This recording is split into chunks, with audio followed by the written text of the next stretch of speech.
देव महादेव खड़े होकर करते हैं कि उसकी एक कन्या थी उषा, और कहते उषा की एक मित्र थी चित्रलेखा, जो बाणासुर के मंत्री की पुत्री थी। कहते उसको मायावी शक्तियां पता थी।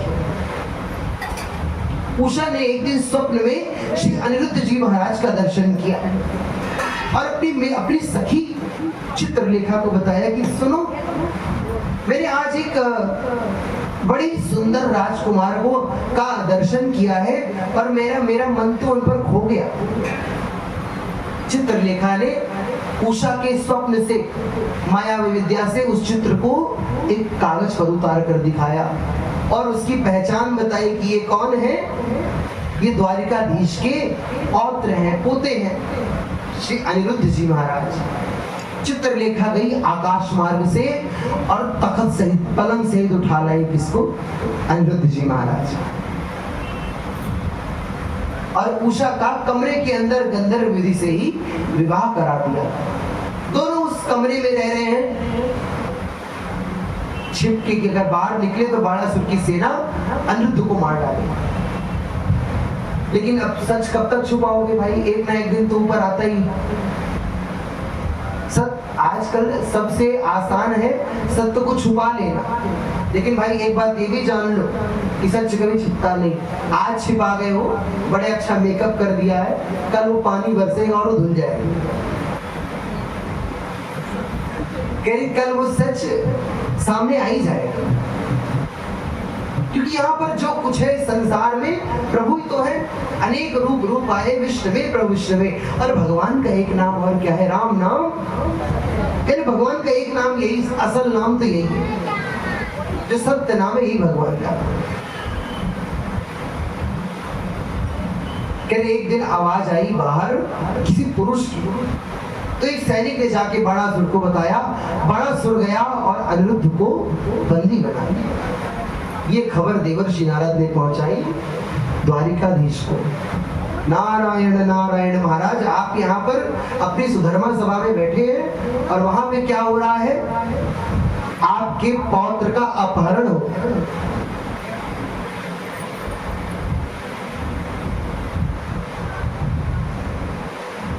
और सिर्फ अपहरण नहीं हुआ, अपहरण करके उसे बंदी भी बना लिया। प्रभु कह रहे ऐसा दुस्साहस किसने किया?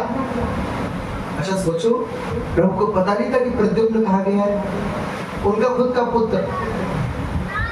और प्रभु भी देखो अपने, कहते ना कि जो दादी बाबा होते हैं, नानी नाना, वो अपने पुत्र पुत्रियों से ज्यादा अपने पौत्रों को ज्यादा प्रेम करते हैं। एक कहावत है ना कि मूलधन से ज्यादा ब्याज प्यारी होती है। कह रहे हैं कि इसी प्रकार से ठाकुर जी खुद गए अपने पौत्र को छुड़ाने, अपनी नारायणी सेना को लेकर।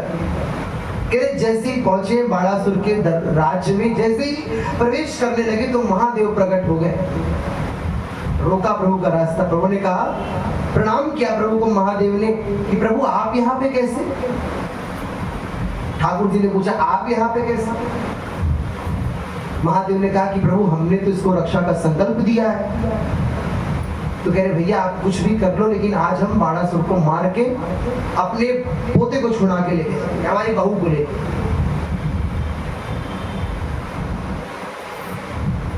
तो प्रभु कहते, भोलेनाथ कहते हैं कि प्रभु आपसे एक विनती है, सब कुछ कर लेना, मुझे पता है आखिर में जीत आपकी होगी, लेकिन प्रभु कृपा करना, ये मेरा शिष्य है बाणासुर, यानी मेरा शिष्य है, इसको आप प्राण दंड मत देना। प्रभु कह रहे चिंता मत करो, अब आपका है तो मेरा भी तो कुछ हुआ ना। कह रहे मैं इसको अपने जैसा बना दूंगा, बाणासुर की 1000 भुजा।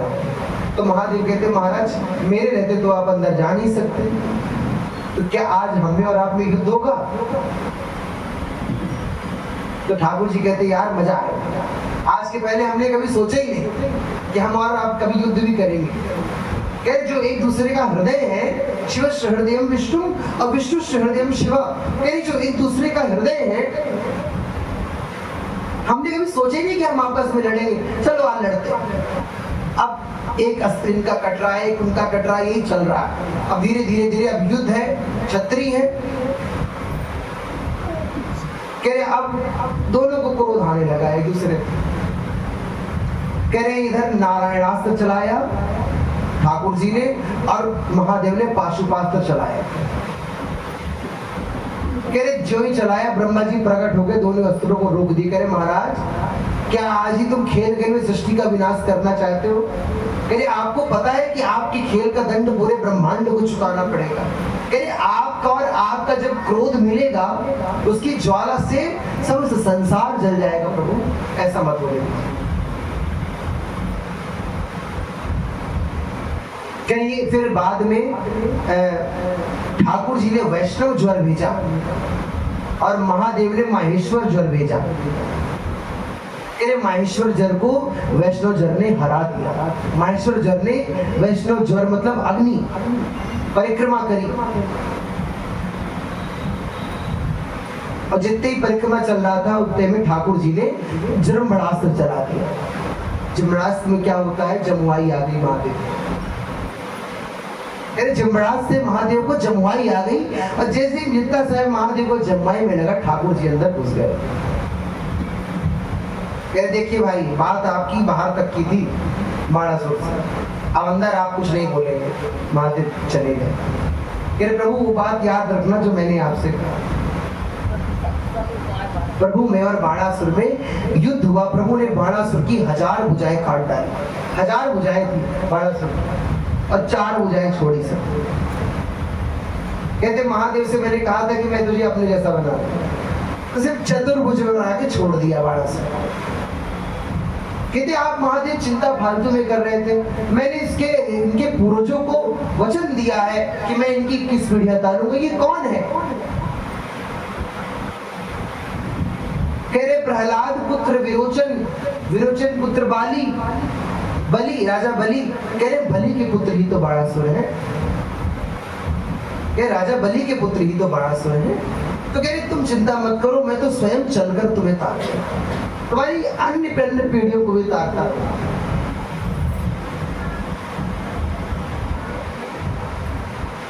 कह रहे एक दिन बलराम जी का मनुआ कन्हैया, कह रहे परसों की कही और आज तक वृंदावन ना गए हो तू? कह रहे मेरे मन में ब्रजवासियों की याद आ रही है, मैं वृंदावन जाना।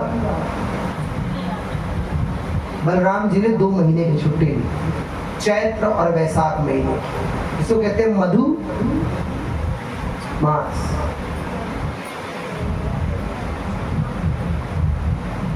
के 2 महीनों की छुट्टी ली बलराम जी ने और गए वृंदावन।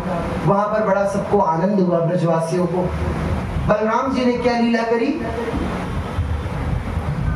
कह रहे कि खेल रहे सबका मन खेलते खेलते गर्मी लगाई कि चलो कन्हैया चलते, चलो बलराम चलते हैं यमुना स्नान करके आते हैं। बलराम जी ने कहा अरे जाने की क्या आवश्यकता है, रुको मैं यहीं पर बुलाता हूँ यमुना को।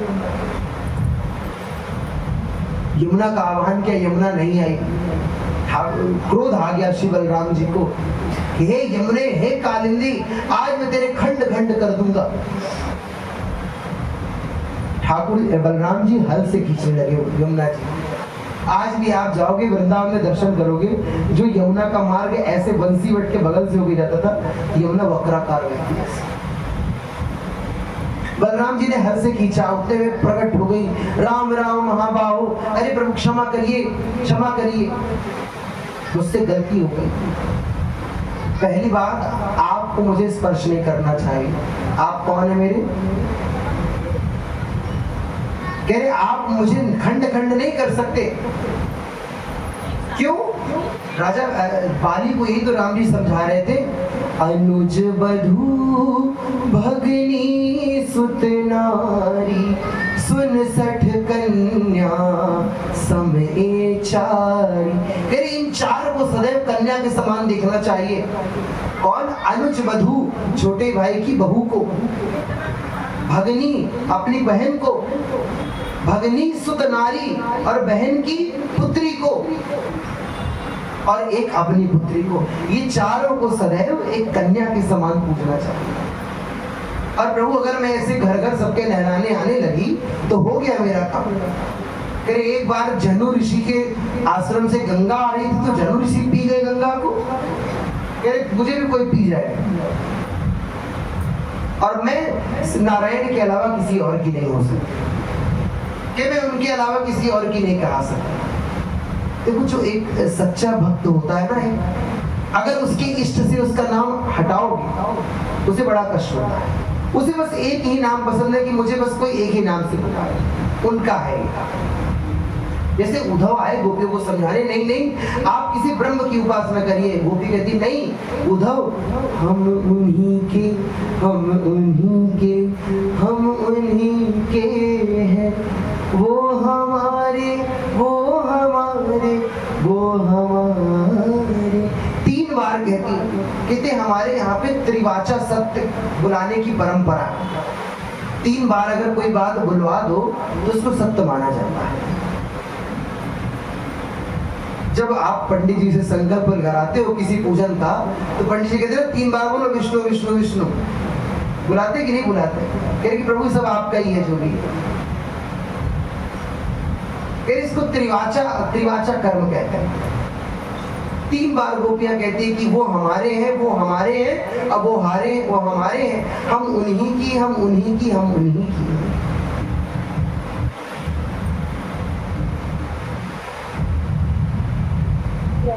कह रहे प्रभु अब भाई भाई में जब एकता होती है तो सामने वाला जो विद्रोही होता है ना, वो डरता है इन घर में प्रहार करना। अब आज बलराम जी चले गए, पाया किसको अकेले? श्री ठाकुर जी। तो एक राजा था पौंड्रक नाम का, उसका मित्र था काशीराज। और देखो मित्र ही सिर में चढ़ा देता है मित्र को। कह रहे आपको राजा दादू भैया महाराज महाराज करके मित्र आपको आसमान में चढ़ा देगा, और जब गिरोगे तो तुम्हें खुद को गिरना पड़ेगा और चोट भी तुम्हें लगेगी।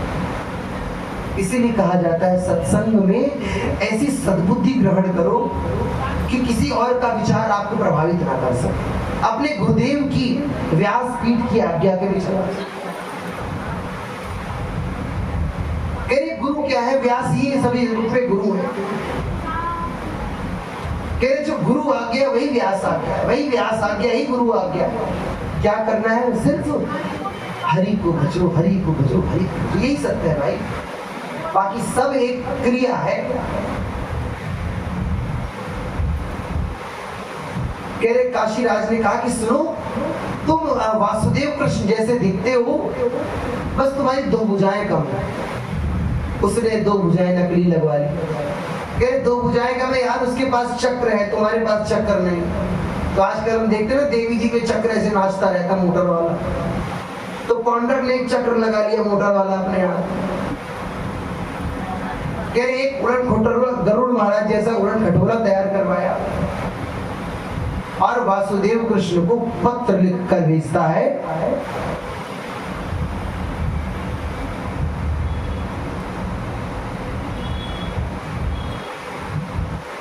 अपने दूत के हाथ से कि संसार का उद्धार करने के लिए श्री कृष्ण वासुदेव का अवतार मेरे रूप में हुआ है। ठाकुर जी को कह रहा है पौंड्रक, ए बहरूपिये तू अपना रूप छोड़ दे, असल में भगवान तो मैं हूं। अगर तू नहीं सुधरेगा तो तुझे स्वयं वासुदेव दंड देने तेरे द्वार पर आएंगे। ठाकुर जी की सभा में जितने भी बैठे थे सुधर्मा सभा में, सब हंसने लगे। ठाकुर जी ने दूत से कहा कि जाकर पौंड्रक भगवान से कह दो कि उन भगवान को यहाँ पर नहीं आना पड़ेगा, भगवान नहीं आते भक्त भगवान के पास आएगा। ठाकुर जी आएंगे। कह रहे मैं आऊंगा तुम्हारे द्वार।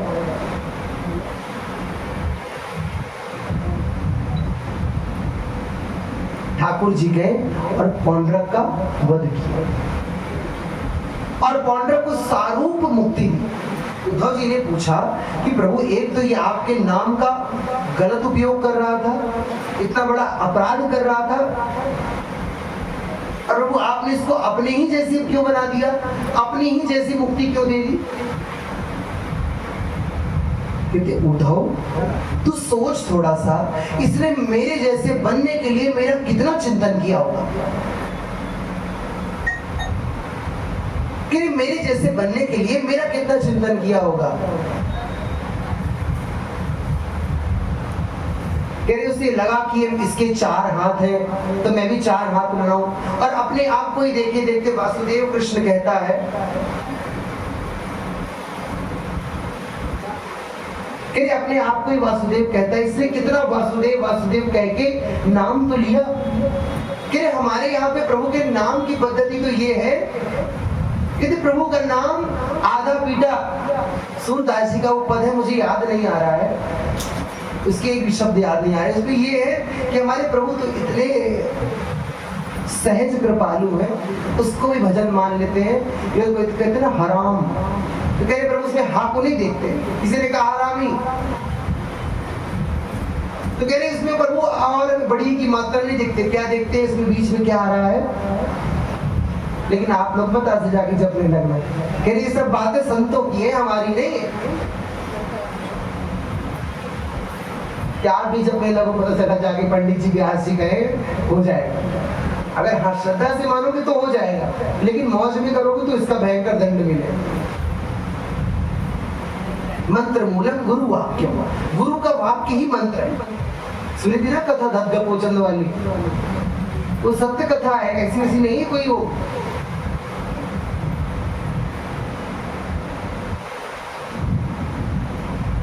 इसलिए ठाकुर जी से प्रेम करने का स्वांग ही करो, लेकिन अकेले में, एकांत। हम प्रेम, ये हाड़ मांस की जो देही है ना, हड्डी मांस रक्त, यही तो भरा है, मल मूत्र पित्त कफ वात, यही तो इस शरीर में, और क्या है। कि किसी भी स्वरूप में भगवान को निवेदन करने की योग नहीं है। लेकिन प्रभु को ये सब चाहिए। हमारे यहाँ तो कहते हैं कि यहाँ नहीं जोग ताप, जहाँ वर्णो हर जस वर्णो हरिवंश विलास, श्री हरिवंश ही गाई है, जहाँ नहीं ग्रहण लगन के भेद। कहीं उनका होकर तुम ग्रहण को डर रहे हो, उनका होकर तुम एक छोटी मोटी क्या बोलते हैं तावीज़ें इनको पहन रहे हो। कह रहे तुमको उनका क्या भरोसा है, फिर उनका क्या भरोसा है। लगे पड़े हो, ये कम हो जाए, वो ये करा लेंगे तो ऐसा हो जाएगा, 3 दिन की पूजा करा लेंगे, 4 दिन की पूजा करा लेंगे।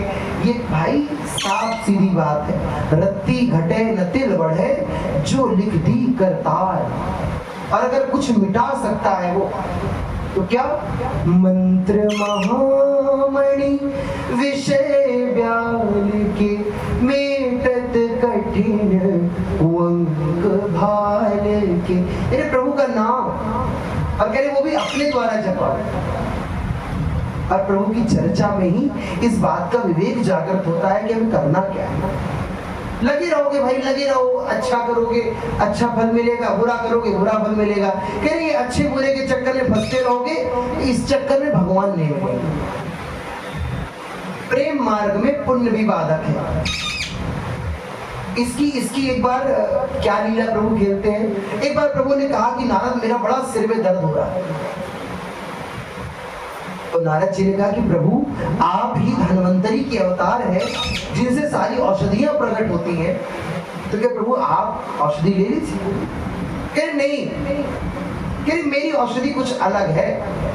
नारद जी ने पूछा क्या। तो कहते जब तक मैं किसी भक्त के रज को अपने सिर पर नहीं लगाऊंगा, तब तक मेरा सिर दर्द नहीं जाएगा।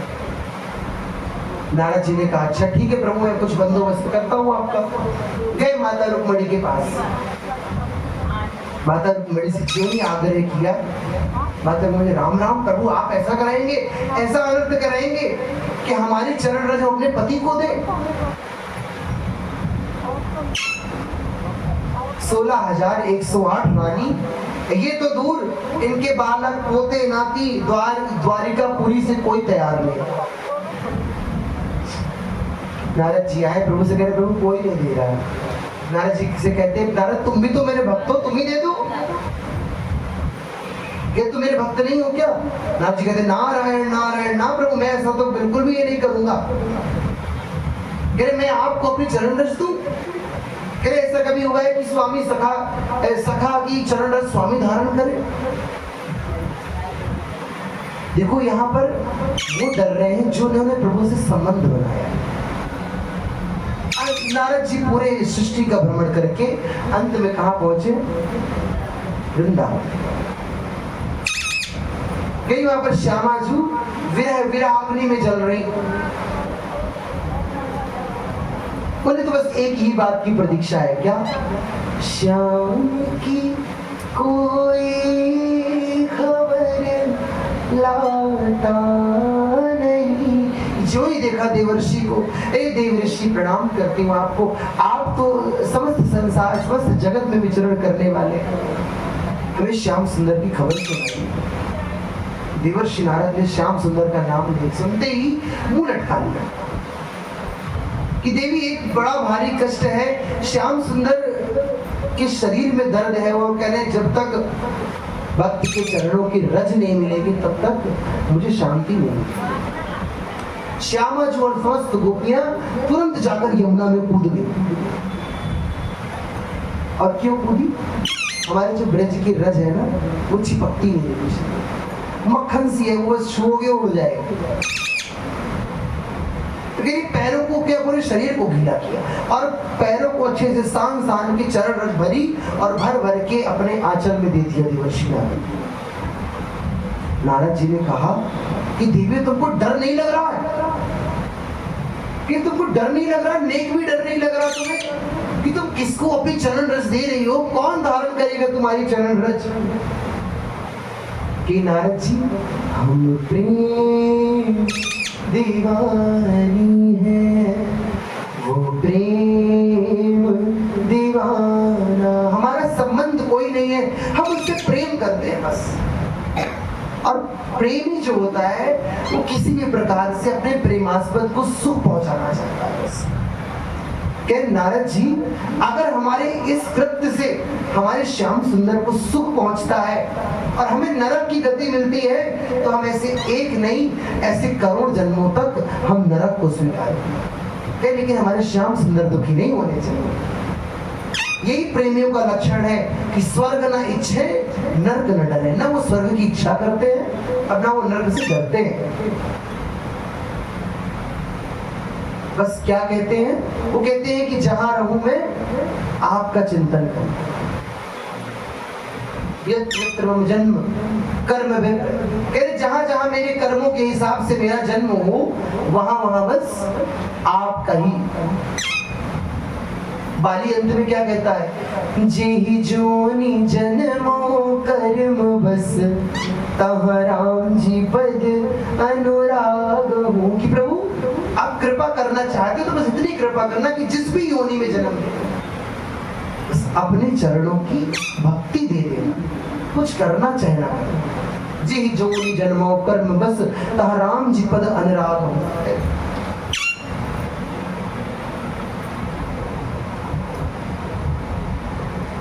ये है प्रेम। तभी तो गोपियां डांटती हूँ उद्धव को, उद्धव ये तो प्रेम की बात है, यहाँ की बंदगी तेरे बस की ना है, तू जा। मतलब कहा जाए तो सर्टिफिकेट दे दिया, यू आर नॉट एलिजिबल, तुम पात्र नहीं हो इस मार्ग के। ये कौन सा मार्ग है? ये प्रेम मार्ग है। तुम्हारा जो ज्ञान है, जहां पर तुम्हारा ज्ञान खत्म होता है, वहां से हमारा प्रेम शुरू होता है। फिर तुम्हारा ज्ञान कहाँ खत्म होता है उद्धव? वासुदेवम सर्वमिति, सब में भगवान का दर्शन करो। क्योंकि हम प्रेमियों का तो सरल स्वभाव, हमारी शुरुआत यहीं से होती है कि हम सब में अपने श्याम सुंदर का दर्शन करें, क्योंकि हमारे प्रेम की शुरुआत यहां से होती है। एक दिन भगवान की सभा में दूत आया इंद्रप्रस्थ से।